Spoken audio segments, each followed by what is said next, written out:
ॐ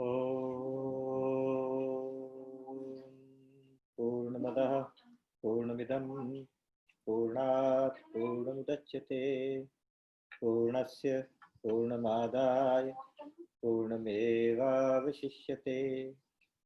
काले वर्षतु पर्जन्यः पृथिवी शस्यशालिनी देशोऽयं क्षोभरहितो ब्राह्मणाः सन्तु निर्भयाः।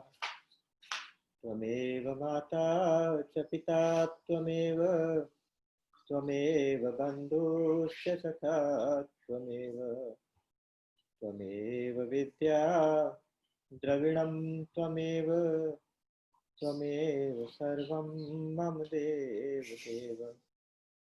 सर्वे भवन्तु सुखिनः सर्वे सन्तु निरामयाः सर्वे भद्राणि पश्यन्तु मा कश्चित् दुःखभाग् भवेत्। न त्वहं कामये राज्यं स्वर्गं न पुनर्भवं कामये दुःखतप्तानां प्राणिनामार्तनाशनम्।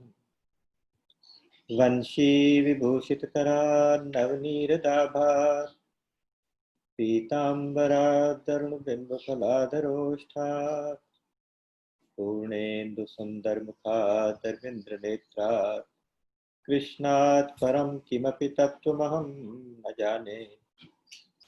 वसुदेवसुतं देवं कंसचाणूरमर्दनं देवकी परमानन्दं कृष्णं वन्दे जगद्गुरुम्। कार्पण्यदोषोपहतस्वभावः पृच्छामि त्वां धर्मसम्मूढचेताः।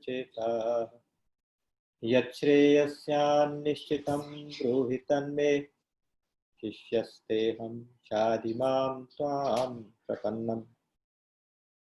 कृष्णाय वासुदेवाय हरये परमात्मने प्रणतक्लेशनाशाय गोविन्दाय नमो नमः। सच्चिदानन्दरूपाय विश्वोत्पत्त्यादिहेतवे तापत्रयविनाशाय श्रीकृष्णाय वयं नमः। प्रपन्नपारिजाताय स्तोत्रवेत्रैकपाणये ज्ञानमुद्राय कृष्णाय गीतामृतदुहे नमः। बोलिए गीता गोपाल की जय, सच्चिदानंद भगवान की जय। राम। तो आज एक बार फिर से भगवत गीता के इस लॉकडाउन कार्यक्रम में आप सबका हार्दिक अभिनंदन। सबको मालूम है कि आज लॉकडाउन का दूसरे का चौथा दिन है, तो आज हमारा चौथा अध्याय स्टार्ट होना है। कल हम कर रहे थे कर्मयोग तीसरे अध्याय को। उसमें जो मेन बातें निकल के ये आई थी वो ये था कि देखिए, कर्म तो हर एक को करना ही पड़ेगा, कर्म किए बिना तो किसी का गुजारा चलेगा नहीं। और डर ये रहता था कि कर्म करेंगे तो कहीं ना कहीं सुख या दुख में या बंधन में पड़ेंगे। तो उन्होंने कहा था कि कर्म करने की टेक्निक ऐसी है कि आप कर्म करने में तो कोई चॉइस नहीं है, लेकिन कर्म का फल भोगना पड़े या ना भोगना पड़े उसके लिए चॉइस है। कर्म करने की टेक्निक फिर आगे भगवान ने हमें बताई थी। मेन बात उन्होंने एक शब्द प्रयोग किया था, यज्ञार्थ कर्म करना, यज्ञ की भावना से कर्म करना है। पूरी सृष्टि यज्ञ की भावना से चलती है, तो आपको भी यज्ञ की भावना से अपनी आहुति देते रहना है। As a part of society हमें कुछ ना कुछ जरूर कंट्रीब्यूट करना है। अगर हमने प्रकृति से कुछ लिया है तो प्रकृति को वापस भी कुछ ना कुछ करना जरूरी है, हर एक को करना है। इसीलिए देखिए, जो आजकल एनवायरनमेंट की बातें होती हैं कि पेड़ लगाओ, ये करो, वो करो, वो सारी बातें इसके अंदर आ जाती हैं कि आपने प्रकृति से जो लिया, अगर सिर्फ लेते ही लेते रहेंगे तो कहीं ना कहीं साइकिल डिस्टर्ब हो जाएगा, ये साइकिल कहीं ना कहीं ब्रेक हो जाएगा। तो जो प्रकृति का साइकिल है वो ठीक से चलता रहे, उसके लिए ज़रूरी है कि हम पेड़ भी लगाएं। अगर हम लकड़ी यूज़ करते हैं तो और नए पेड़ लगाने ज़रूरी हैं। अगर हम अर्बनाइजेशन ज़्यादा करते हैं तो थोड़ी और ग्रीनरी पैदा करनी हमारी बहुत ज़रूरी है। अगर हम पानी ज़्यादा प्रयोग कर रहे हैं तो हमें पानी के और सोर्सेज भी ढूंढने ज़रूरी हैं। नदियाँ साफ़ होनी है वो भी ज़रूरी है, वातावरण स्वच्छ हो वो भी ज़रूरी है, पॉल्यूशन कंट्रोल भी ज़रूरी है। ये सारी चीज़ें प्रकृति के साइकिल को चलाने के लिए बहुत ज़रूरी है। तो वो हमारी जो सोच है, इतनी पुरानी सोच है जो आज जिसकी ज़रूरत हमें लग रही है, इतनी रेलिवेंस आज के दिन में लग रही है। एक बात और वहाँ से आई थी, कंसेप्ट ये था कि भाई आप अगर अच्छी पोजीशन में हैं, अगर आप ऐसी पोजीशन में हैं कि लोग आपकी तरफ देखते हैं, सोसाइटी में आप ऐसी पोजीशन में, तो आपको फिर ऐसा कोई भी काम नहीं करना जिससे कि कोई गलत एग्जाम्पल पेश होता हो।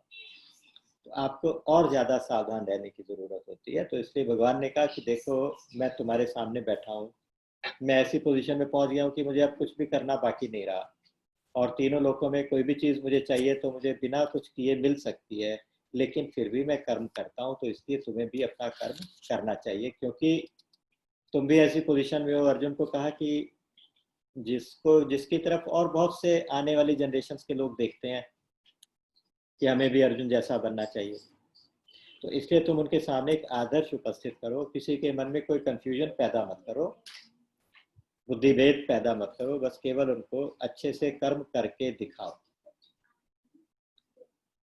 एक चीज और कही थी कि जो कर्मयोग का जो मेन सिद्धांत जिसको हम कह सकते हैं वो ये है कि उसमें हमें ज्ञान भी जरूरी है, विवेक जरूरी है, और भक्ति भी जरूरी है। भगवान को सारे कर्म समर्पित करने हैं, ममता रहित और अहंकार रहित कर्म करना है, ममता और अहमता का त्याग करना है। देखिए, हमारे अंदर तीन मुख्य टेंडेंसीज होती हैं, या आपके ये तीन शक्तियां होती हैं, तीन सामर्थ्य होती है हमारी,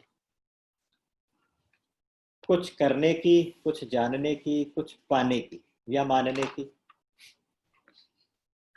तो कर्मयोग में चार बातें बिल्कुल याद कर लेनी चाहिए। अगर आप कर्मयोग प्रैक्टिस करना चाहते हैं तो चार बातें हैं सिर्फ। नंबर 1, मेरा कुछ नहीं है। नंबर 2, मेरे लिए कुछ नहीं है। नंबर 3, मुझे कुछ नहीं चाहिए। नंबर 4, मुझे अपने लिए कुछ नहीं करना। मेरा कुछ नहीं, मेरे लिए कुछ नहीं, मुझे कुछ नहीं चाहिए, और मुझे अपने लिए कुछ नहीं करना। तो हमारी वो तीनों पावर्स सेटिस्फाई हो जाती है। आप कामना के साथ चाहे जितने काम करते रहे तो आपका करना कभी पूरा नहीं होता, कुछ ना कुछ करना बाकी रह जाएगा। लेकिन आप दूसरों के लिए करना शुरू कर देंगे तो आपका करना पूरा हो जाएगा। जब आप ये सोचेंगे कि मुझे अपने लिए कुछ नहीं करना, केवल जो कुछ भी करना है वो दूसरों के लिए करना है, या यहाँ पे आप इस चीज को ऐसे भी ले सकते हैं कि मुझे अपने ड्यूटी और दूसरे के राइट्स प्रोटेक्ट करने हैं, अपनी ड्यूटी पूरी करनी है, दूसरे के अधिकारों की रक्षा करनी है। जबकि आमतौर से उल्टा रहता है कि हम अपने अधिकारों के लिए तो बहुत एक्टिव रहते हैं, सजग रहते हैं, लेकिन दूसरों के ड्यूटीज की तरफ ज़्यादा ध्यान देते हैं कि उसकी ड्यूटी ऐसी थी, उसने ऐसा क्यों नहीं किया, मेरा ये राइट था, मुझे मिला क्यों नहीं। हमारी सारी टेंशन इस बात से होती हैं। अगर हम अपनी ड्यूटी पूरी करें और दूसरे का राइट दूसरे को मिले, इस बात पे फोकस करें, तो हमारी सारी टेंशन गायब हो जाती हैं। ये कर्मयोग का बेसिक सिद्धांत है, उससे हमारा करने का काम पूरा हो जाता है। जब हमें लगता है कि हमें अपने लिए कुछ नहीं चाहिए, जब एक बात ये वाली चाहिए वाली बात यानी डिजायर्स अपनी कम हो जाती हैं, तो उसके बाद हमारा पाना भी पूरा हो जाता है। मेरा कुछ नहीं है, मेरे लिए कुछ नहीं है, अगर आप इसको थोड़ा ध्यान से सोचेंगे तो इससे आपका जानना भी पूरा हो जाएगा। तो यहाँ ज्ञान भी पूरा हो जाएगा, कर्म भी पूरा हो जाएगा, भक्ति भी पूरी हो जाएगी। तो ये कर्म योग का जो बेसिक जिस्ट था, जो तीसरे अध्याय तक अभी तक बात हुई थी, दूसरे अध्याय में भी ये पीछे सिलसिला चला था। 47-48 में श्लोक नंबर में उन्होंने कहा था कि कर्मण्येवाधिकारस्ते मा फलेषु कदाचन, और 48 में कहा था कि योगस्थ कुरु कर्माणि संगम त्यक्त्वा धनंजय। कर्म करने में अधिकार है, फल में कोई अधिकार नहीं है। यानी कर्म करने तो हमारे हाथ में है, फल हमारे हाथ में नहीं है। इस चीज को रियलाइज करना है, इस चीज को मान लेना है अच्छे से। इसलिए समता में स्थित होके काम करना, योगस्थ होके काम करना। योग का मतलब समता, क्योंकि आगे का समत्वम योग उच्यते। कर्म योग का मतलब है समता। समता किसमें? सुख दुखे समय कृत्वा लाभा लाभो जया, सब चीजों में सम, जितने भी द्वंद्व है उसमें समता। तो कर्मयोग की अभी तक जो जो मेन बातें हमने सीखी वो ये थी। समता होनी चाहिए, कामनाओं से छुटकारा मिलना चाहिए, अहंकार नहीं होना चाहिए। फिर तीसरे अध्याय में ये भी कह दिया था कि सब राग और द्वेष, इनसे बचना है। ये सारी बातें ले दे के वहीं पे आ जाती है। अगर आप वो 4 सूत्र याद रखें, मेरा कुछ नहीं, मेरे लिए कुछ नहीं,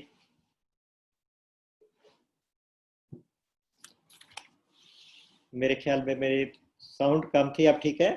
इज इट ओके? ओके जी, सब अच्छी है, ठीक आ रही है। ओके। हाँ सॉरी, मेरा कुछ नहीं, मेरे लिए कुछ नहीं। हाँ मेरी एक्चुअली डिस्टेंस थोड़ी बढ़ गई थी तो साउंड कम हो गई थी, मैं थोड़ा लाउडली भी बोल दूंगा। तो कहते हैं कि एक तो मेरा कुछ नहीं, नंबर 2 मेरे लिए भी कुछ नहीं, नंबर 3 मुझे अपने लिए कुछ नहीं चाहिए, नंबर 4 मुझे अपने लिए कुछ नहीं करना। अच्छा, जब हम कहते हैं अपने लिए कुछ नहीं करना तो फिर ये डाउट आ जाता है कि साहब अपने जो डेली यूज, तो डेली के जो काम है वो तो करने ही पड़ेंगे, खाना भी खाना पड़ेगा, सोना भी पड़ेगा, ये भी शरीर का ध्यान भी रखना पड़ेगा। तो बस यहाँ पर फिर वो ज्ञान की बात आ जाती है कि आप ये थोड़ा ये बात ध्यान में रखें कि जो शरीर है वो तो मैं नहीं हूँ, शरीर के लिए करना है, मुझे अपने लिए नहीं करना। यहाँ ये ध्यान रखना है, अपने मन के लिए करना है। सत्संग अपने मन को शुद्ध करने के लिए, अंतःकरण को शुद्ध करने के लिए करना है, मुझे अपने लिए कुछ नहीं। जब मैं अपने लिए नहीं करना कहता हूं तो इसका मतलब है कि मैं आत्मा, मैं मेरा स्वरूप, तो मुझे अपने लिए कुछ नहीं करना, मुझे अपने लिए कुछ नहीं चाहिए, क्योंकि मैं खुद अपने आप में पूर्ण हूं। तो जहां ये जानने वाली बातें है ना, ये दोनों, मेरा कुछ नहीं, मेरे लिए कुछ नहीं, इसके साथ साथ सबके साथ ज्ञान जरूर लगेगा। कहने का अर्थ है कि ये वाला विवेक हमेशा जागृत रहे कि मैं क्या हूं, मैं कौन हूं, हु एम आई। जैसे रमन महर्षि कहा करते थे कि ये जानो हु एम आई, बस उसके अलावा और कुछ उपदेश देते ही नहीं थे। अगर इस चीज में हम स्टैब्लिश हो जाए कि मैं तो सिर्फ आत्मा हूं, मेरा स्वरूप इस शरीर से अलग है, इस मन से अलग है, बुद्धि से अलग है, तो फिर हमें कहीं भी कोई कंफ्यूजन पैदा ही नहीं होता, कहीं भी कोई कंफ्यूजन पैदा नहीं होता। तो इस तरह के कुछ सिद्धांत भगवान ने दिए थे कर्मयोग के लिए। जब हम 4 बातें याद रखते हैं तो उसमें सारे सिद्धांत इसके अंदर अपने आप राधे, इसलिए अपने आप वो सारे आ जाते हैं। तो आज इस बैकग्राउंड के साथ कर्मयोग की आज कंटिन्यू करते हुए, कर्म के साथ ज्ञान भी बहुत जरूरी है और उसमें संन्यास की भावना भी बहुत जरूरी है। मुझे कुछ नहीं चाहिए, ये संन्यास की भावना है। मेरा कुछ नहीं, मेरे लिए कुछ नहीं, ये ज्ञान है। और मुझे अपने लिए कुछ नहीं करना, ये कर्म है। इसलिए इस चौथे अध्याय का नाम रहेगा ज्ञान कर्म संन्यास योग। ज्ञान, कर्म और संन्यास, इन तीनों का मिक्सचर रहेगा।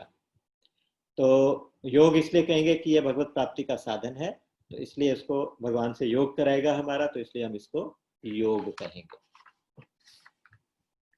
तो भगवान ने शुरू में खुद ही कहा, उन्होंने कहा कि देखो ये जो बात मैं तुम्हें बता रहा हूं अर्जुन, ये कोई नई बात नहीं है, आज की बात नहीं है। मैंने सबसे पहले ये वाला ज्ञान जो कर्मयोग का ये फिलॉसफी है, सबसे पहले सूर्य को दिया था। सूर्य ने अपने बेटे मनु को दिया था, वैवस्वत मनु जो थे। मनु ने फिर अपने बेटे इक्ष्वाकु को दिया। इक्ष्वाकु ने आगे अपने परंपरा को ऐसे इसी तरह से चलाया। धीरे धीरे करके ये कला सारे राजघरानों में चली, राजर्षियों ने जानी। आप यह ध्यान दीजिएगा कि ये जो कर्मयोग, निष्काम कर्म जो है, सबसे ज्यादा जरूरी कहाँ पर है? सबसे ज्यादा जरूरी है जो राजा लोग हैं, क्योंकि उनके पास पावर्स हैं। वो जो पावर्स वाले लोग हैं, जो पावर लेके बैठे हुए हैं, तो उनको ये परंपरा से मिला था ये सारा खजाना। इसलिए जो लोग पहले राजा लोग होते थे ना, वो उनके मन में एक ही भाव रहता था कि हमें प्रजा की सेवा करनी है और अपने लिए हमें कुछ नहीं चाहिए। निष्काम सेवा करते थे प्रजा की और अपनी ड्यूटी पूरी करते थे, जिससे प्रजा ज्यादा से ज्यादा खुशहाल रहे। और उनकी नीति तो ये कहती थी कि जिसके राज्य में प्रजा दुखी है तो वो राजा नरक हो जाएगा। जासु राज प्रिय प्रजा दुखारी, सो नृप अवश्य नरक अधिकारी। तो अगर प्रजा दुखी है तो राजा नरक में जाएगा। उस भाव से वो लोग निष्काम सेवा करते थे और रिजल्ट ये होता था कि जो प्रजा थी वो राजा लोगों को बिल्कुल अपना माँ बाप मानती थी, इतना आदर करती थी और इतना सम्मान करती थी, उनका इतना प्यार करती थी उनसे। लेकिन धीरे धीरे करके फिर जो राजघराने थे उसमें जिस तरह के लोग आए, वो राजा लोग अपने स्वार्थ की पूर्ति भी बीच बीच में करने लगे। उनको थोड़ा सा पावर का नशा भी होने लगा। तो ऐसा करने से वो धीरे धीरे ये परंपरा, भगवान कहते हैं कि वो लुप्त हो गई थी, गायब हो गई थी। तो आज मैंने फिर से तुम्हें ये रिवाइव करके वही वाला ज्ञान सुनाया। यहाँ भगवान के कहने का एक तात्पर्य ये भी था कि क्योंकि हमारी संस्कृति ऐसी है कि हम लोग उस चीज को ज्यादा जल्दी मान लेते हैं जो बहुत पुराने टाइम से चली आ रही हो, जबकि वेस्टर्न कल्चर में थोड़ा सा उल्टा होता है कि वो लोग उस चीज को मानते हैं जो लेटेस्ट हो, उसको वो अच्छा मानते हैं। हम लोग उसको ऑथेंटिक मानते हैं जो बहुत पुरानी चली आ रही हो। तो वहां भगवान ने कहा कि बहुत पुराने से ज्ञान था, मैंने शुरू शुरू में सूर्य को दिया था, सूर्य से धीरे धीरे के आगे परंपरा में चलता रहा। अब यहाँ स्वाभाविक सा प्रश्न था, अर्जुन तो भगवान कृष्ण को अपना सखा अपने सामने बैठा हुआ एक मनुष्य दिखाई दे रहा था। तो उसने कहा कि लेकिन कृष्ण, आप तो अभी, आपका जन्म तो अभी हुआ है, सूर्य तो सृष्टि के आदि काल में था, तो आपने सूर्य को उपदेश कैसे दिया? तो भगवान ने कहा कि देखो अर्जुन, बहुनी में व्यतीतानि जन्मानि तव चार्य, मेरे और तुम्हारे बहुत से जन्म हो चुके हैं, लेकिन बस फर्क सिर्फ इतना है कि तुम उनको नहीं जानते, मैं उनको जानता हूं। क्यों जानता हूं? क्योंकि मेरे जन्म और कर्म दिव्य होते हैं। जब जब धर्म की हानि होती है, अधर्म की वृद्धि हो जाती है, तब तब मैं अवतार लेके अपने आप को, प्रकृति को अपने अंडर कंट्रोल में लेके अपने आप को प्रकट करता हूँ, सगुण रूप से प्रकट करता हूँ, साकार रूप से प्रकट करता हूँ।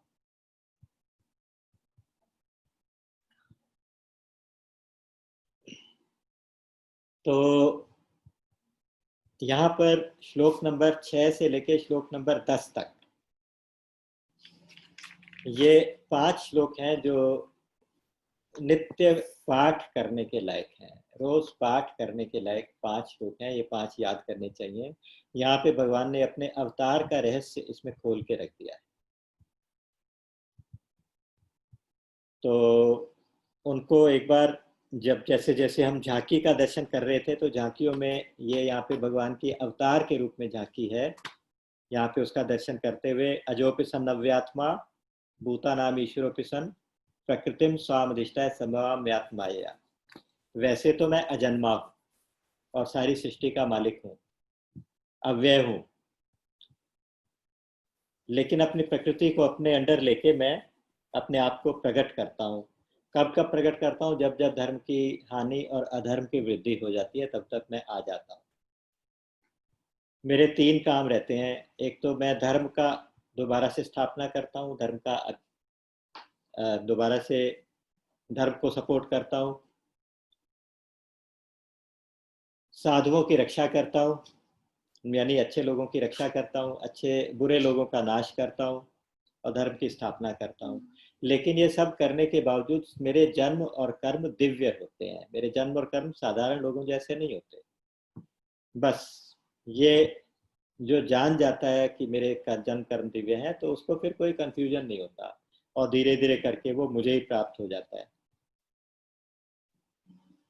तो ऐसा नहीं है कि सिर्फ थ्योरेटिकल बात है, कहते हैं कि बहुत से लोग ऐसे हो चुके हैं जिन्होंने पहले भी साधना करके मुझे इस तरह से समझ लिया है, मुझे जान लिया है, उनके राग भय और क्रोध नष्ट हो गए हैं। और ऐसे बहुत से तपस्वी हैं जो पहले मुझे प्राप्त कर चुके हैं, इसलिए आप भी मुझे प्राप्त कर सकते हो। तो ये 5 श्लोक हैं जो हमें डेली पाठ करने चाहिए। स्वामी जी कहा करते थे कि आप ये 5 श्लोक सुबह पढ़ के गंगा जल का आचमन कर लो तो कल्याण होता है, अच्छा फायदा होता है। अच्छा, ये यहाँ 5 श्लोकों के बाद फिर एक भगवान ने बहुत सुंदर एक वायदा किया है। उन्होंने कहा कि ये यथा माम प्रपद्यन्ते तांस तथैव भजाम्यहम्, मम वर्तमान वर्तन्ते मनुष्यः पार्थ सर्वशः। जो कोई मेरा जिस प्रकार से भजन करता है या कोई जिस प्रकार से मेरी शरण में आता है, मैं उसी प्रकार से उसके भजन का जवाब देता हूँ। या आप ये कहें कि जो जिस रिश्ते से मेरे पास आता है, मैं वो रिश्ता उसके साथ अच्छी तरह से निभाता हूँ। मनुष्य के साथ तो रिश्ते निभाने में कमजोर हो सकता है कि हम तो किसी के साथ पूरा रिश्ता ना निभाएं, लेकिन जब भगवान हमारे साथ रिश्ता बनाते हैं तो वो फिर रिश्ता पूरी तरह से निभाते हैं। अगर हम उनको अपना पिता मान लें तो वो हमें वो अपना बेटा मान लेते हैं, हम उनको बेटा मान लें तो वो हमें अपने पिता भी मान लेते हैं। किसी ने सखा माना तो उसके साथ सखा जैसा व्यवहार करके दिखाया, किसी ने प्रेमी माना तो उसको वही प्रेम करके दिखाया, किसी ने उनको दुश्मन बनाया तो दुश्मनी करके दिखाई। तो कहने का मतलब है जिस तरह का रिश्ता भगवान से जैसे जैसे जिसने बनाया, उस तरह से भगवान ने उसका जवाब दिया। तो वही उन्होंने कहा ये यथा माम प्रपद्यन्ते तांस तथैव भजाम्यहम्। यहाँ पे एक छोटी सी चीज ये है कि गीता जी की व्याख्या बहुत से लोगों ने, बहुत संप्रदाय के लोगों ने की है। सबसे पहले आदि शंकराचार्य जी ने, जैसे अद्वैत के प्रतिपादक थे वो, तो उन्होंने भी गीता जी की व्याख्या लिखी। रामानुजाचार्य जो विशिष्टाद्वैत वाले थे उन्होंने भी लिखी। माधवाचार्य जी थे, उन्होंने, वो तो प्योर द्वैती थे, द्वैतवादी थे, भक्त थे, उन्होंने भी लिखी। वल्लभाचार्य जी थे, वो पुष्टि मार्ग वाले, उन्होंने भी लिखी। और उसके बाद आगे आने वाले समय में भी बहुत सारी व्याख्याएं हुई। हर एक ने अपने मत के अनुसार इन श्लोकों के अर्थ किए। जैसे हम लोग हैं, हम तो, हमें कोई प्रॉब्लम नहीं होती इन श्लोकों में, क्योंकि हम जो सनातन धर्म के मानने वाले हैं, हम तो मानते हैं कि ये भगवान है और भगवान अवतार लेते हैं। तो लेकिन बहुत से लोग ऐसे हैं जो भगवान को अवतारवाद को नहीं मानते, तो उनको यहाँ पे थोड़ी सी प्रॉब्लम आती है इसकी व्याख्या करने में। जैसे अब वेस्टर्न कल्चर वाले लोग हैं, उनमें से किसी ने थ्योरी निकाली कि साहब एक चैलेंज एंड रिस्पॉन्स थ्योरी होती है। जब जब समाज में कुछ नेगेटिव फोर्सेस सोसाइटी को चैलेंज करती हैं, तो उस टाइम कोई ना कोई, किसी ना किसी के अंदर ऐसी डिवाइन पावर आ जाती है जो उन शक्तियों के खिलाफ खड़ा हो जाता है, नेगेटिव पावर्स के खिलाफ खड़ा हो जाता है, और वो उस चैलेंज का एक रिस्पॉन्स होता है। उसको लोग फिर भगवान कह के उसकी पूजा करने लगते हैं, भगवान की तरह से पूजा करने लगते हैं। तो उसको कुछ लोग अवतार कह देते हैं, वो इस तरह से एक्सप्लेन करते हैं। बाकी एक बहुत अच्छी एक एक्सप्लेनेशन जो मुझे बहुत अच्छी लगती है वो ये है, अगर समय परमिट करेगा तो मैं शॉर्ट में बता देता हूँ। आवाज नहीं है? ठीक है चाचा जी, आवाज कम है भाई साहब। देखना बेटे, इसको वॉल्यूम पकड़ा। ठीक है वैसे। अच्छा जी, ठीक है आवाज। हमें पूरी आ रही है, एकदम ठीक है वैसे। हमें पूरी आ रही है। एक्चुअली वो एक दो मैसेज आए कि आवाज कम आ रही है, तो इसलिए मुझे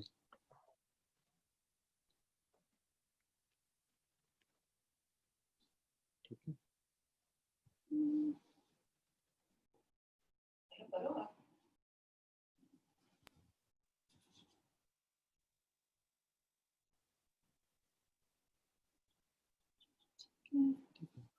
प्लीज कंटिन्यू चाची। राधे राधे, ठीक है आवाज? हाँ जी हाँ। हाँ ठीक है ना, थोड़ा और पास कर लेता हूँ। अच्छा, तो एक महर्षि अरविंदो हुए। महर्षि अरविंदो ने भी ऐसे जो गीता करके गीता की कमेंट्री लिखी है उन्होंने। अच्छा, वो भी अद्वैतवादी थे, लेकिन उनका अद्वैत भगवान शंकराचार्य के अद्वैत से थोड़ा सा डिफरेंट था, थोड़ा सा अलग है। उसमें यह है कि शंकराचार्य जी तो कहते हैं ब्रह्म सत्यम जगत मिथ्या जीवो ब्रह्मैव नापरः, लेकिन महर्षि अरविंदो कहते हैं कि नहीं नहीं, ये संसार भी मिथ्या नहीं है, ये भी संसार भी प्रकृति का ही एक वो है अंश है, प्रकृति भी सत्य है। उनके हिसाब से ब्रह्म तो सत्य है ही, प्रकृति भी ब्रह्म का ही एक पार्ट है और वो भी सत्य है। उस तरह से उनका अद्वैत थोड़ा सा डिफरेंट चलता है, उनका अद्वैत। उसके हिसाब से उन्होंने बहुत सुंदर एक एक्सप्लेनेशन की है। उन्होंने कहा कि देखो, ये जो प्रकृति है ना, इसके दो पहलू हैं। एक निर्गुण शुद्ध सच्चिदानंद ब्रह्म जिसका कोई आकार नहीं, वो किसी गुण के बंधन में नहीं, और दूसरा है सगुण साकार, क्योंकि प्रकृति निरंतर क्रियाशील है, निरंतर गतिशील है, तो इसलिए जो निर्गुण वाला तत्व है ना, जो सच्चित आनंद वाला तत्व है, वो धीरे धीरे करके सगुण की तरफ को ट्रेवल करता है, यात्रा करता है। उस यात्रा में करते करते करते धीरे धीरे सच्चित और आनंद तीनों चीजें कम होती चली जाती हैं, तिरोहित होती जाती हैं, उनके शब्दों में छिपती जाती हैं, खत्म नहीं होती, कम होती जाती है, छिपती जाती है। और उस सगुण वाली यात्रा का जो आखिरी पड़ाव है वो है पेड़ पहाड़ पत्थर, ये वाली जो सॉलिड प्रकृति, बिल्कुल जड़। अब क्योंकि ये गतिशील है निरंतर, तो अब यहाँ से वापस आगे, यहाँ से आगे नहीं जाएगी, यहाँ से फिर वापस जाएगी अपने निर्गुण निराकार के रूप की तरफ, उसका डेवलपमेंट वापस की तरफ होगा। तो उस निर्गुण निराकार सच्चिदानंद ब्रह्म की तरफ की यात्रा में कई पड़ाव आएंगे। पहला पड़ाव आएगा जिसमें बॉडीज प्रकट होंगी, जैसे पहाड़ हो गए, पत्थर हो गए, मिट्टी हो गई, ये सारे बॉडीज हैं, वाटर बॉडीज है। उसके बाद प्राण आने शुरू, उसके बाद जीवन आना शुरू हो जाएगा। जीवन आएगा जैसे पेड़ पौधे हो गए, फिर प्राण आएंगे जैसे जीव जंतु हो गए। प्राण के बाद फिर और इवोल्यूशन होगी, तो उसके अंदर फिर एक मनस तत्व आ जाएगा, मानस।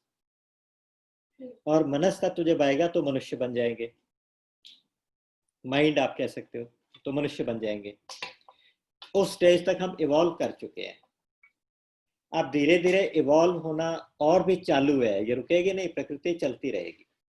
इस मनस तत्व में भी, इस माइंड के भी कई लेवल्स डेवलप हो चुके हैं, कई आगे होने हैं। एक जैसे एक तो ऑर्डिनरी माइंड है, जैसे हम लोग हैं, हम लोग बस अपने अपने तक सोचते हैं, अपने परिवार तक सोच लेते हैं और अपना खाना पीना चलता रहे, बस उतने तक गुजारा करते हैं। ये ऑर्डिनरी माइंड की पहचान। एक होता है कि जो थोड़ा हायर माइंड हो जाता है, हायर माइंड फिर थोड़ा हायर सोचने लगता है कि देश के बारे में, दुनिया के बारे में, वातावरण के बारे में, एनवायरनमेंट, ये वो, तो थोड़ा हायर माइंड हो जाता है। और इवॉल्व होता है तो वो फिर आ जाता है इंट्यूटिव माइंड हो जाता है, इंट्यूशंस आने लगती हैं, थोड़ी साधना करता है, थोड़ी सी भगवान की तरफ सोचता है, मैं कौन हूँ, मैं क्या हूँ, कहाँ से आया हूँ, तो उसको इंट्यूशंस भी होने लगती हैं, कुछ प्रॉब्लम्स के सॉल्यूशंस अपने आप दिखाई देने लगते हैं। तो ये डेवलप्ड माइंड होता है, इंट्यूटिव माइंड होता है। और जब इससे भी ज्यादा डेवलप हो जाता है, ऐसा हो जाता है, बहुत से लोगों में हुआ है, संतों में, सिद्ध महापुरुषों में, तो वो होता है इल्यूमाइंड माइंड। इल्यूमाइंड एकदम से जागृत मानस तत्व होता है। तो उस इल्यूमिनेशन में क्या होता है कि ज्ञान ही ज्ञान होता है, सत्वगुण में आ जाता है, सारा टोटल सत्वगुण आ जाता है। तो सारे प्रश्नों के उत्तर अपने आप मिलने लगते हैं। ये माइंड का डेवलपमेंट यहाँ भी नहीं रुकेगा, इसके बाद भी आगे चलेगा और आगे चलता भी है। अच्छा, बहुत से लोग होते हैं इसके बाद उसमें आ जाता है ओवर माइंड, कहते हैं उसको। ओवर माइंड में रेयर कुछ जीव ऐसे हुए जिनको ओवर माइंड की स्टेज तक पहुंच गए, जिनको हम आज बड़े आदर के साथ कभी गुरु नानक का नाम लेते हैं, तुलसीदास जी का नाम लेते हैं, कबीर जी का नाम लेते हैं, चैतन्य महाप्रभु का, ये जितने भी बड़े बड़े संत सिद्ध महापुरुष हुए, तो वो ओवर माइंड की स्टेज तक आ गए। उनको केवल प्रकाश ही प्रकाश होता है, उनके कर्म भी दिव्य होने लगते हैं धीरे धीरे, उनकी सारी की सारी जो बहुत सारी पावर्स उनके अंदर आ जाती हैं, ओवर माइंड हो जाता है। अच्छा, अब ये ओवर माइंड भी यहाँ नहीं रुकेगा, यहाँ तक तो हो जाता है साधना से, अपने भजन से, साधना से, भक्ति से, ज्ञान से, मेडिटेशन से, समाधियां लगाते हैं लोग, तो इस स्टेज तक तो पहुंच जाते हैं। इसके बाद जो होना है, उसके बाद वो सिर्फ भगवान की कृपा से होना है, और वो नेक्स्ट स्टेज जो हमारी आएगी वो है सुप्रामेंटल स्टेट। वो माइंड से ऊपर की स्टेट होएगी, सुप्रामेंटल। सुप्रामेंटल में बॉडी भी, जो हमारा स्थूल शरीर है ना, ये भी दिव्य हो जाएगा। जैसे कहते हैं चिदानंद में देह तुम्हारी, चिदानंद हो जाएगी, सब कुछ डिवाइन हो जाएगा, जन्म भी डिवाइन, कर्म भी डिवाइन, और यहाँ से जाना भी डिवाइन, ये सब कुछ दिव्य हो जाएगा। वो सुप्रामेंटल स्टेट ओवर माइंड के बहुत नजदीक है। कभी कभी भगवान की कृपा से जब भगवान देखते हैं कि बहुत सारे ओवर माइंड्स हो गए, तो उनको और लिफ्ट करने के लिए, उनका कल्याण करने के लिए, सोसाइटी का कल्याण करने के लिए सुप्रामेंटल स्टेट ओवर माइंड में उतरती है। ये उनका एक वो है डिपिक्शन। तो ये उसका उतरना अवतार कहलाता है, फिर वो व्यक्ति अवतार कहलाता है, अवतार कहलाने लगता है। अब इसको हम चाहे जैसे भी समझें, बात तो यह है कि जब जब धर्म की हानि होती है, जब जब अधर्म की वृद्धि होती है, तब तब भगवान किसी ना किसी रूप में, चाहे वो किसी के अंदर अवतार लें या खुद आए या जैसे भी करें, तो अवतार लेते हैं। और जब वो अवतार लेके आते हैं तो उस अवतार के टाइम में, अवतार काल में, उनका सब कुछ दिव्य होता है। तो ये अवतारवाद की थोड़ी सी एक चर्चा यहाँ बहुत जरूरी लग रही थी मुझे, ये करनी चाहिए। और उसके बाद अब आगे भगवान ने वायदा किया कि ये था माम प्रपद्यन्ते। उसके बाद एक कंसेप्ट आ गया कर्म के बारे में। 3 शब्द हैं, कर्म, अकर्म और विकर्म। भगवान ने कहा कि इन तीनों को तुम्हें जानना चाहिए। विकर्म तो कोई भी निषिद्ध कर्म है, उसको हम विकर्म कह सकते हैं। तो वो जो निषिद्ध कर्म है, प्रोहिबिटेड एक्शंस हैं, उनको हमें नहीं करना, उसकी हमें चर्चा भी अभी यहाँ पे नहीं करनी। बाकी रहेगा कर्म और अकर्म। तो कोई भी एक्शन मन से, वाणी से या शरीर से किया जाए, उसको कर्म कहते हैं। कोई भी कर्म कर्म है। जो कर्म होता है वो सुख और दुख का देने वाला होता है।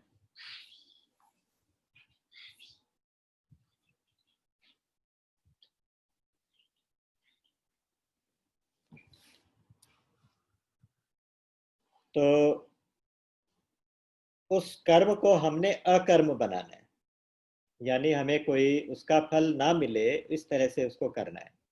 तो उसके लिए जैसे हमने पीछे टेक्निक सीखी थी, कर्मयोग में जो जो बातें बताई गई हैं, कर्मयोग में जो जो बातें बताई गई कि ये मैं नहीं, मेरा नहीं, मेरे लिए नहीं, वगैरह वगैरह, जितनी बातें अभी सब डिस्कस की हैं, उस तरीके से हम कर्म करते रहेंगे तो क्या होगा कि वो कर्म हमारे अकर्म हो जाएंगे। बस ये ध्यान रखना होता है कि हम कहीं कर्म में अकर्म हो जाता है तो अच्छी बात है, लेकिन कभी कभी अकर्म में कर्म भी हो जाता है। हम समझ तो रहे हैं कि हमारे अकर्म है, लेकिन वास्तव में उसमें कुछ ना कुछ वासना, कुछ ना कुछ कामना, कुछ ना कुछ हमारी अपने एक्सपेक्टेशंस रह जाती हैं, तो वो हमारा अकर्म वापस कर्म हो जाता है।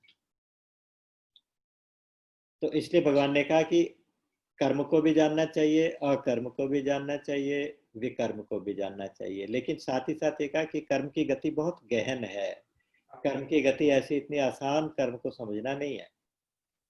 तो इसलिए उस कर्म को समझने के लिए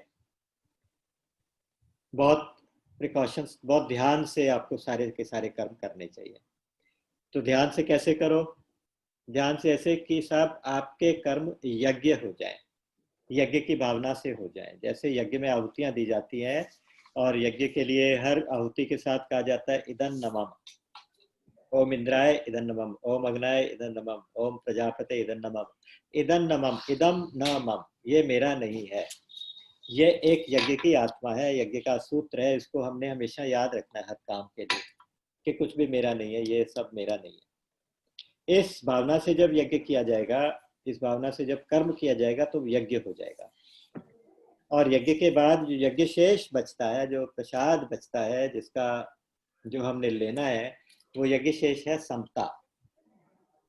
इस कर्म रूपी यज्ञ में से जब समता रूपी प्रसाद निकलेगा तो वो हमें ग्रहण करना है। अर्थात कर्म ऐसे करने हैं कि कर्म करते करते लास्ट में हमारी स्टेज इक्वेनिमिटी वाली स्टेज, समता वाली स्टेज आ जाए, जिसमें हमें अच्छा बुरा लगना भी बंद हो जाए और हमें किसी भी तरीके से कोई बेचैनी होनी बंद हो जाए। श्लोक नंबर 24 से 30 के बीच में फिर भगवान ने कई प्रकार के यज्ञों का वर्णन किया। 12 तरह के यज्ञ बताए हैं, अलग अलग तरह के। उनके अलग अलग हम वर्णन नहीं करेंगे, लेकिन आपको मैं से बता देता हूँ कि कोई ब्रह्म यज्ञ है, कोई भगवद अर्पण यज्ञ है, कोई ब्रह्म और ब्रह्म के साथ परमात्मा के साथ एकता वाला यज्ञ है, संयम यज्ञ है, प्राणायाम के यज्ञ हैं। तो इस तरह से कई तरह के यज्ञ, द्रव्य यज्ञ है, तपो यज्ञ है, ज्ञान यज्ञ है। तो इस तरह टोटल कोई 12 यज्ञ। और लास्ट में ये कहा कि कई तरह के यज्ञ ब्रह्मा जी के मुख से कहे गए, वेदों में कहे गए, लेकिन सबसे अच्छा यज्ञ जो है वो है ज्ञान यज्ञ। ज्ञान यज्ञ जो हम अभी कर रहे हैं, ये ज्ञान यज्ञ ही है। तो ये आप स्वाध्याय करें, ग्रंथों का स्वाध्याय करें, आपस में चिंतन करें, आपस में डिस्कस करें, तो वो ज्ञान यज्ञ कहलाता है। तो सबसे अच्छा यज्ञ है ज्ञान यज्ञ। अच्छा, फिर ज्ञान प्राप्ति के लिए ज्ञान की महिमा भी बताई और ज्ञान प्राप्ति के लिए क्या करना है ये भी बताया। देखिए, स्टार्ट तो किया था कर्म योग के साथ, यहाँ से भगवान थोड़ा सा उसको ट्विस्ट दे रहे हैं साथ साथ, कर्म ज्ञान, कर्म से ज्ञान की तरफ। मैं इसलिए इसको पॉइंट आउट इसलिए कर रहा हूँ क्योंकि आगे जाके इसी की वजह से अर्जुन के मन में फिर से प्रश्न उठने वाला है। कभी तो आप ज्ञान की चर्चा करते हो, कभी कर्म की करते हो, तो मुझे बताओ मैं क्या करूं। ये पहले भी प्रश्न पूछ चुका है। तो यहाँ पे उन्होंने कहा कि साहब ज्ञान यज्ञ सबसे अच्छा है। ज्ञान आपको अगर प्राप्त करना होगा तो उसके लिए आपको किसी श्रोत्रिय ब्रह्मनिष्ठ के पास जाना पड़ेगा। तद्विधि प्रणिपातेन परिप्रश्नेन सेवया उपदेक्षन्ति ते ज्ञानम तज्ञानिनः तत्वदर्शिनः। ज्ञानी हो और तत्वदर्शी हो, ये दो अलग अलग चीजें हैं।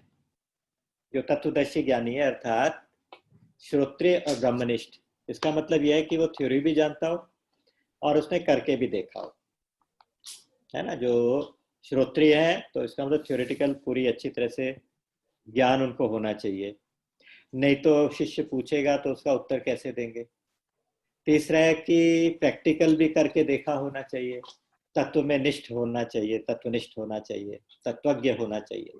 तो इसलिए कहा गया कि साहब श्रोत्रिय ब्रह्मनिष्ठ उसके पास जाएं तो क्या करें। पहले तो प्रणिपात करें। प्रणिपात का एक तरीका होता है कि आप उसके सामने जाके दंडवत प्रणाम करें। केवल शरीर से नहीं करें, मन से भी करें, यानी आगे जाके झुकना। प्रणिपात का मतलब झुकना। तद्विधि उस ज्ञान को जानो कैसे, प्रणिपातेन, प्रणिपात करके, अर्थात उसके आगे झुक के। नंबर 2, परिप्रश्नेन, परिप्रश्न करने। परिप्रश्न मतलब अच्छी प्रकार से फॉर्म करके अच्छे से क्वेश्चन तरीके से पूछने हैं, क्योंकि प्रश्न पूछने के भी तरीका होता है। प्रश्न पूछने में कई बार ऐसे पूछा जाता है कि आपके मन में किसी प्रश्न का जवाब पहले से होता है जिसको हम ठीक मानते हैं। जैसे मान लीजिए मैं किसी को कोई प्रश्न पूछूं, मेरे मन में उसका कोई जवाब है, उसको मैं ठीक मानता हूं, तो मैं फिर गुरु से पूछूं कि आप मुझे इसका जवाब बताओ, मेरे मन में ये चल रहा है कि अगर ये जवाब देंगे तो इसका मतलब इन्हें कुछ आता जाता है, नहीं तो आता जाता कुछ नहीं है। एक तो तरीका ये है प्रश्न पूछने का। दूसरा तरीका यह है कि जब 4 लोग बैठे हो तो मैं ऐसा प्रश्न पूछूं कि जिससे और लोगों पे इंप्रेशन हो कि भाई मैं देखो कितना जानता हूं। तो प्रश्न पूछने के कई तरीके होते हैं। यहाँ पे जो परिप्रश्न पूछा है, परिप्रश्न का तरीका यह कि एक तो आपका प्रश्न नम्रता से, विनम्रता से, अच्छी तरह से फॉर्म किए हुए वर्ड्स के अंदर होना चाहिए और रेलिवेंट होना चाहिए, और उसके पीछे आपकी जो फीलिंग है, जो आपका जो पर्पस है, वो ये होना चाहिए कि मुझे कुछ जानना है, एक्चुअली जानने की इच्छा होनी चाहिए, तब तो उसका उत्तर आपको मिलेगा। उपदेक्षन्ति ते ज्ञान। और तीसरा कहा सेवया, प्रणिपातेन परिप्रश्नेन सेवया, और तीसरा है सेवा करो। गुरु की सेवा का मतलब क्या है? गुरु की सेवा का मतलब हाथ पैर दबाना या उसको कुछ पैसे वैसे देना नहीं। उसकी सेवा का मतलब है कि गुरु ने जो शिक्षा दी है उसका पालन करो, सेवा। तो अज्ञा समनसु साहिब सेवा, जैसे एक आता है ना कि जो सबसे अच्छी सेवा क्या है कि जो आपके साहिब हैं, जो आपके गुरु हैं या मालिक हैं, उनकी आप आज्ञा का पालन करें, ये सबसे बड़ी सेवा है। तो जो गुरुजी कहेंगे उसकी आज्ञा का पालन करें, तब आपको ज्ञान का उपदेश मिलेगा। उपदेक्षन्ति ते ज्ञानम ज्ञानिनस् तत्वदर्शिना, तत्वदर्शी ज्ञानी तब आपको ज्ञान का उपदेश करेंगे। फिर यहाँ पे ज्ञान के बारे में कहा कि जितने भी कर्म है सारे ज्ञान में समाप्त हो जाते हैं। सर्वम कर्माखिलम ज्ञाने परिसमाप्त, ज्ञान में समाप्त हो जाए। अर्थात ज्ञान तो बहुत जरूरी है, अल्टीमेट ज्ञान तो चाहिए ही चाहिए आपको। यहाँ पे एक चीज उन्होंने बड़ी सुंदर कही, देखिए, नहीं ज्ञानेन सदृशम पवित्रम यह विद्यते, ज्ञान के समान पवित्र करने वाली और कोई चीज नहीं होती। लेकिन जो कर्मयोग में लगा हुआ जो योगी होता है, वो थोड़े समय के बाद उस ज्ञान को अपने आप प्राप्त कर लेता है, अपने आप उसके अंदर ये ज्ञान प्रस्फुटित हो जाता है, अपने आप प्रकट हो जाता है। इतना जो टफ ज्ञान है, जिसके लिए इतना सब कुछ करना पड़ेगा कि श्रोत्रिय ब्रह्मनिष्ठ के पास जाओ, वैसे करो वैसे करो, ये सब इतनी शर्तें, कहता हूँ सब कुछ नहीं भी करोगे ना, आप कर्मयोग का पालन करते रहोगे तो आपका ज्ञान आपके अंदर अपने आप ऑटोमेटिकली आ जाएगा। अच्छा, ये भी होता है कि अगर आप ज्ञान की पराकाष्ठा में पहुंच गए तो भक्ति साथ में अपने आप आ जाएगी। आप भक्ति की पराकाष्ठा में जा रहे तो ज्ञान आ जाएगा। कर्मयोग की सीमा आप पहुंच गए तो आपको ज्ञान और भक्ति दोनों मिल जाएंगे। तो यहाँ पर भगवान ने ये बात बहुत अच्छी कही। और तीसरी बात ये कही कि सब ज्ञान से आपके सारे के सारे कर्म भस्म हो जाते हैं। जैसे ईंधन, लकड़ियां होती हैं, उनमें आग लगा दो तो सब कुछ जल के खाक हो जाता है, उसी तरह से ज्ञान की अग्नि से सारे हमारे प्रारब्ध कर्म समाप्त हो सकते हैं। कहने का अर्थ है कि ज्ञान जैसा पवित्र करने वाला और कोई, ज्ञान की इतनी महिमा कह रहे हैं भगवान, जबकि कर्मयोग का प्रसंग चल रहा है। तो यहीं से एक प्रश्न आगे चल के 5वें अध्याय में जरूर उठेगा। अच्छा, फिर तीसरी बात एक चीज और कही ज्ञान के विषय में इन्होंने, भगवान ने, अज्ञश्चा श्रद्धानश्च संशयात्मा विनश्यति, श्रद्धावान लभते ज्ञानम ज्ञानिनस्तत्त्व, श्रद्धावान लभते ज्ञानम तत्परः संयतेन्द्रिया। ज्ञान किसको मिलेगा? उसके लिए 3 शर्तें हैं, 3 शर्तें। एक तो श्रद्धावान, श्रद्धा सबसे पहले होनी चाहिए। जहाँ से आप ज्ञान लेने गए हो तो आपको श्रद्धा होनी चाहिए कि मुझे यहाँ से ज्ञान मिलेगा। और दूसरी बात, तत्पर होना चाहिए, तैयार होना चाहिए, हमेशा अलर्ट रहना चाहिए, और आपकी इंद्रियों पे संयम होना चाहिए।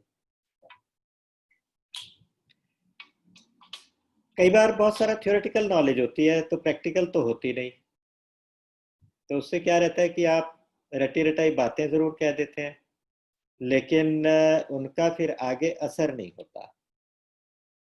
एक बार क्या हुआ कि एक आश्रम में कोई गुरुजी थे, उनके पास बहुत सारे शिष्य थे। गुरुजी कभी ज्यादा थ्योरी वोरी पढ़ाते नहीं थे उनको, बस थोड़ा बहुत कभी काम की बातें बताई और अपना चलता रहता रूटीन, उनको नियम दे रखे थे कि आप पालन करते रहो। एक शिष्य बहुत दिन से सोच रहा था कि इतने साल हो गए, यहाँ तो टाइम खराब हो रहा है, मैं किसी और गुरु के पास चला जाऊं, कोई ऐसा कोई पढ़ा लिखा गुरु हो उसके पास चला जाऊं। तो संयोगवश क्या हुआ कि उस दिन उनके आश्रम में कोई बाहर से कोई यंग सा सन्यासी आ गया, वहां पे रुका। रात को काफी सब लोग बैठे, सारे शिष्य लोग बैठे, गुरुजी भी बैठे, और वो चर्चा चलने लगी, खूब सत्संग होने लगा। तो उस सन्यासी ने बहुत इम्प्रेसिव लेक्चर दिया, 1.5-2 घंटे तक वो बोला। 1.5-2 घंटे तक जो लेक्चर दिया, तो ये जो हमारे शिष्य थे जो उहापोह में चल रहे थे, डाउट में, तो उनको लगा कि ये आदमी ठीक है, ये गुरु बनाने लायक है, तो इसके बाद मैं इनसे बात करूंगा। तो बहुत इम्प्रेस हो रहा था।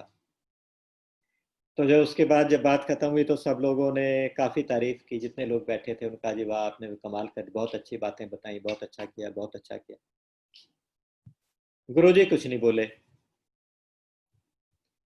तो उस व्यक्ति ने अपने आप पूछा गुरुजी से, उन्होंने कहा कि आप तो कुछ बोले नहीं, मैं 2 घंटे से लेक्चर दे रहा हूँ लेकिन आपने अपनी ओपिनियन तो दी नहीं। बोले कि लेकिन आप तो बोले ही कुछ नहीं, आपके मुंह से गीता बोली, भागवत बोली, रामायण बोली, वेद बोले, उपनिषद बोले, लेकिन आप क्या बोले? आप तो कुछ बोले ही नहीं। तो वहां पे जरूरी है कि आपने प्रैक्टिकल जीवन में कितना उतारा है ना। आप सत्संग सुने, सत्संग सुनने के बाद उसको अपने जीवन में कैसे उतार, उसका लाभ कैसे ले। केवल सुनने से भी नहीं होता, केवल बोलने से भी नहीं होता। एक आदमी ने एक तोता पाला हुआ था, बोलने वाला तोता था, बहुत अच्छा, उसको उसने पिंजरे में रखा हुआ था अपने घर में। तो वो व्यक्ति एक किसी गुरुजी के पास सत्संग सुनने जाया करते थे। तो एक दिन तोते ने कह के भेजा कि आप मेरे कल्याण का भी मार्ग कुछ पूछ के आना, गुरुजी से मेरे बदले भी कुछ पूछ लेना। तो उसने कहा अच्छा ठीक है। तो जगह कथा वथा हो गई सारी, सत्संग होने के बाद सब लोग प्रणाम करने जा रहे थे। तो ये सबसे पीछे खड़ा रहा, लास्ट में गया, उनको प्रणाम करके उसने कहा जी एक छोटा सा प्रश्न मेरा है कि मेरे पास एक तोता है बोलने वाला, वो ऐसे कह रहा है कि आप गुरुजी से मेरे बारे में भी कुछ पूछ के आना कि मेरा कल्याण कैसे हो। सुनते ही क्या हुआ कि गुरुजी वहां पे एकदम से बेहोश हो गए, बेहोश होके गिर गए। तो जितने लोग थे वहां सब भागे, एकदम से गुरुजी को लेके हाथ पैर में ले, कुछ करे कोई कुछ करे, पानी का छींटा मारे। और सब लोग इससे नाराज हो रहे थे कि तूने ऐसा गुरुजी को क्या बोल दिया कि शौक से वो अचानक गिर गए। तो ये बेचारा चुप करके खड़ा रहा, उसने मैंने तो कोई खास बात की, मैं तो कोई प्रश्न पूछा था। तो उसको प्रश्न का उत्तर मिला नहीं, फिर चुपचाप वो वापस आ गया, गुरुजी ठीक हो गए, वापस आ गया। तो तेरे कहा कि मेरे बारे में क्या पूछ के आए? तो कहता है कि मैं क्या बताऊं अब तुझे, तूने तो आज मरवा देना था मुझे, गुरुजी तो मरते मरते बचे आज तो। क्योंकि मैंने जैसे ही तेरा सवाल पूछा तो गुरुजी तो बेहोश हो गए, गिर पड़े, और वो तो बाय चांस बच गए, लोगों ने बचा लिया। तो ये बात सुनते ही वो तोता बेहोश होके गिर गया, ऐसा लगा कि मर गया। वो नीचे गिरा, उसके दोनों पंजे ऊपर। तो अब ये बंदा घबराया, इसने फटाफट पिंजरा खोल के तोते को लेके पुचकारा, उसके मुंह में पानी डाला, और जैसे ही कुछ उसको नीचे रखा तो तोता फुर से उड़ गया। क्योंकि जो गुरुजी ने मैसेज भेजा था वो उसने उसको अपने जीवन में उतार के दिखाया। उन्होंने एक हिंट दिया था कि तेरा कल्याण ऐसे हो सकता है, तेरे बंधन ऐसे ही छूट सकते हैं। तो उसका बंधन छूट गया। कहने का मतलब है कि जो सत्संग, अगर हम कोई बात सुनते हैं उसको जीवन में भी उतार के देखते हैं, तभी तो कोई फायदा भी होता है, नहीं तो फायदा क्या होना है। बाकी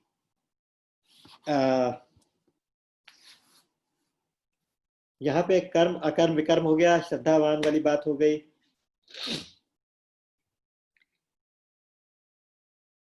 हाँ, एक चीज और कि कर्मयोग का जो मेन सिद्धांत यह है कि हमें दूसरों की तरफ ये ध्यान रखना है कि दूसरों का कल्याण कैसे हो, हमारा तो हो लेकिन दूसरों का कल्याण कैसे हो, दूसरे के अधिकारों की रक्षा कैसे हो, दूसरों के बारे में जो सोचेगा वो भी वंदनीय हो जाएगा। मैंने एक बहुत सुंदर बात पढ़ी थी कि जैसे हमने बचपन में देखा है कि शाम होती थी तो जैसे लाइटें जलती हैं ना, तब तो लालटेन जलती थी या दीपक जलते थे, तो संध्या के समय सिर पे कपड़ा करके हाथ जोड़ देते थे लाइट के आगे, लाइट के आगे हाथ जोड़ देते थे। उसके पीछे क्या विज्ञान रहा होगा पता नहीं, लेकिन अभी समझ में आता है कि दीपक की वंदना इसलिए होती है, इसलिए नहीं कि वो जलता है, इसलिए होती है कि वो दूसरों के लिए जलता है। जो दूसरों के लिए जलता है वो भी वंदनीय हो जाता है। तो इसलिए अच्छा, फिर ये भी है कि जो दूसरों को प्रकाश देता है उसको फिर प्रकाश खुद लौट के भी आता है। आप जो दोगे वो आपके पास अनगिनत होके कई गुना होके वापस भी आएगा। एक बहुत सुंदर स्टोरी मैंने पढ़ी थी एक बार। एक बूढ़ा किसान था,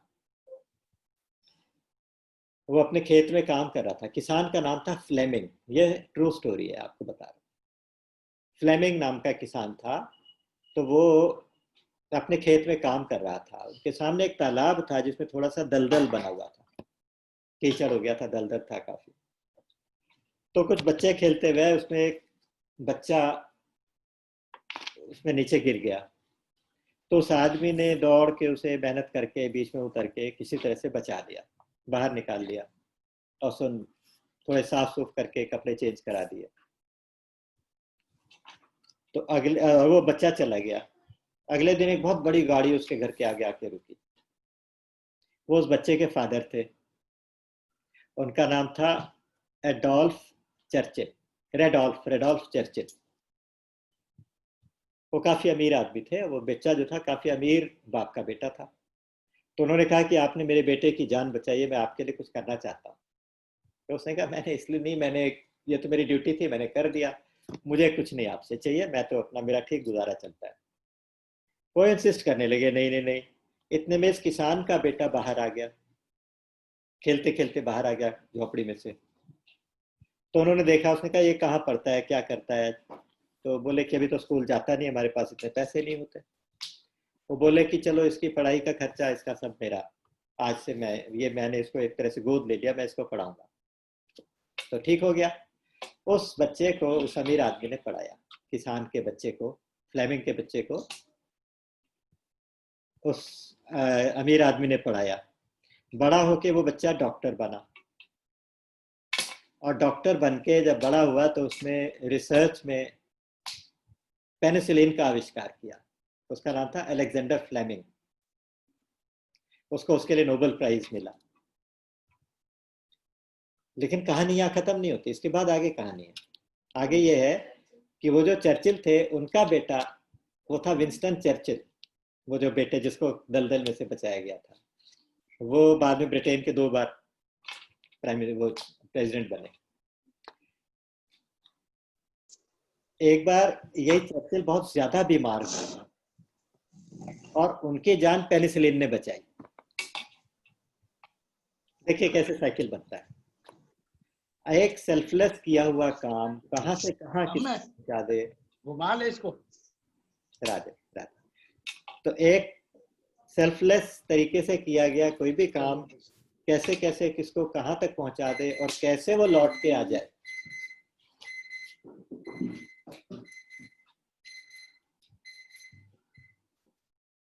लेकिन ये जरूर है कि इस तरह से किया हुआ कोई भी कर्म, इस तरह से किया हुआ कोई भी कर्म करते समय फल की इच्छा रख के नहीं किया जाता। तो करते समय, कर्म करते समय फल की इच्छा रख के कोई किया जाए तो उसको फिर हम इस कैटेगरी में नहीं रख सकते। हाँ, बाद में फल जो भी हो वो सब स्वीकार करते हैं, फल को छोड़ते भी नहीं। फल की आशा नहीं रखते, फल में आसक्ति नहीं रखते, लेकिन फल को रिजेक्ट नहीं करते। तो इसलिए वो जो एक मीनिंग था ना कि कर्मण्येवाधिकारस्ते मा फलेषु कदाचन, उसका मतलब ये नहीं है कि कर्म तो करो, फल मत लो, फल की इच्छा मत करो। फल की इच्छा भी शब्द गलत है। ये आप समझ लो कि फल पे तुम्हारा कोई बस नहीं चलता, फल तुम्हारे हाथ में नहीं है, कर्म करना हमारे हाथ में है। तो कर्म योग का तो मेन सिद्धांत आज हमने यहाँ पे एक बार कंप्लीट किया। चौथे अध्याय को आज हम यहीं पे विराम देंगे और आई थिंक जो इसमें मेन कंसेप्ट्स थे वो हमने डिस्कस भी कर दिए, और अगर किसी को कोई डाउट्स होंगे तो पूछ भी लेंगे। तो आज हम यहीं पे विराम देते हैं। राम अमित गुण सागर थाह कि पावहि कोई, संतन सन जस किछु सुनेऊ तुम ही सुनायो सोई। बोलिए गीता गोपाल की जय। राम।